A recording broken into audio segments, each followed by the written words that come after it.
Assalamualaikum, Oxford Islamic Scientific School, Class 7, Subject Science. This is Lecture 7 of Chapter 8, Energy. So open your book, page number 86. Write day and date at the top of the page. Let's read wind power. Wind power. Wind power is another clean form of energy. It has been used for thousands of years to turn windmills to grind corn. The modern wind turbines that generate electricity can be built singly or in groups.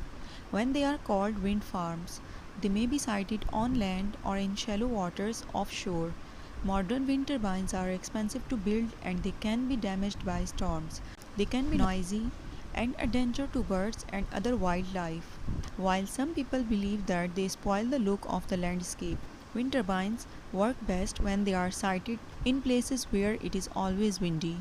Wind power energy की एक दूसरी clean form है। Wind को clean form of energy इसलिए कहा जाता है कि विंड एक क्लीन, फ्री और readily available renewable energy source है। इसे हज़ारों साल पहले कॉर्न को ग्राइंड करने के लिए विंड मिल्स को टर्न करने में यूज़ किया जाता था। मॉडर्न विंड टर्बाइंस जो कि इलेक्ट्रिसिटी जनरेट करते हैं, उन्हें सिंगल या ग्रुप्स में बिल्ड किया जा सकता है। जब विंड टर्बाइंस को एक लार्ज ग्रुप में बिल्ड किया जाता है तो इन्हें विंड फार्म्स कहा जाता है।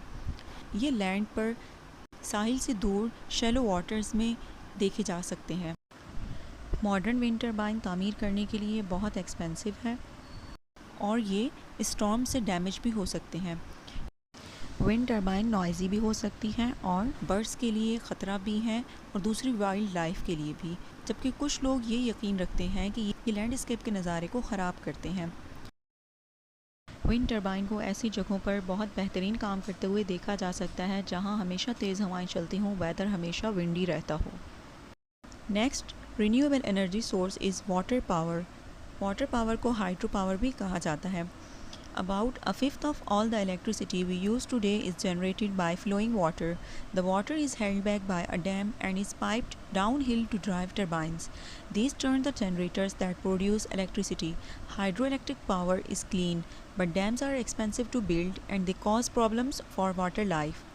Salmon, for example, have difficulty swimming up rivers to breed if there are dams in their way. आज हम जितनी भी इलेक्ट्रिसिटी इस्तेमाल कर रहे हैं उसका 5वां हिस्सा फ्लोइंग वाटर मींस बहते हुए पानी से जनरेट होती है। वाटर को डैम के थ्रू रोका जाता है। डैम वो बैरियर होते हैं जो कि एक लार्ज रिवर पर बिल्ड किए जाते हैं ताकि पानी को रोका जा सके। फिर इस पानी को नीचे की जानिब सेंड किया जाता है टर्बाइंस को ड्राइव करने के लिए,